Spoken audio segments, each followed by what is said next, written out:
জুলাই বিপ্লবের সময় ছাত্র জনতার ওপর ২৮ রাউন্ড গুলি চালিয়েছিল তৌহিদুল ইসলাম। ৪ আগস্ট চাঁদগাঁও এলাকায় একাই বিদেশি শুটার গান ব্যবহার করে গুলি চালিয়েছিল সে। এরপর থেকে পলাতক ছিল তৌহিদুল ইসলাম।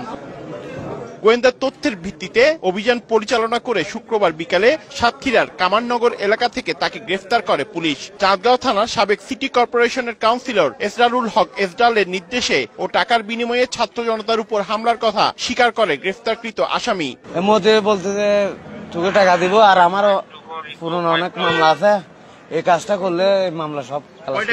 শনিবার সিএমপির মিডিয়া সেন্টারে আয়োজিত সংবাদ সম্মেলনে পুলিশ জানায় তার বিরুদ্ধে 5টি হত্যা মামলা সহ 12টি মামলা রয়েছে।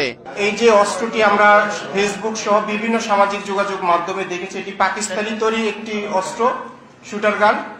এটি দিয়ে সে গত 4 আগস্ট ছাত্র জনতার আন্দোলন চলাকালে সে একাই 28 রাউন্ড গুলি ফায়ার করেছে বলে সে আমাদের পুলিশের কাছে স্বীকার করেছে।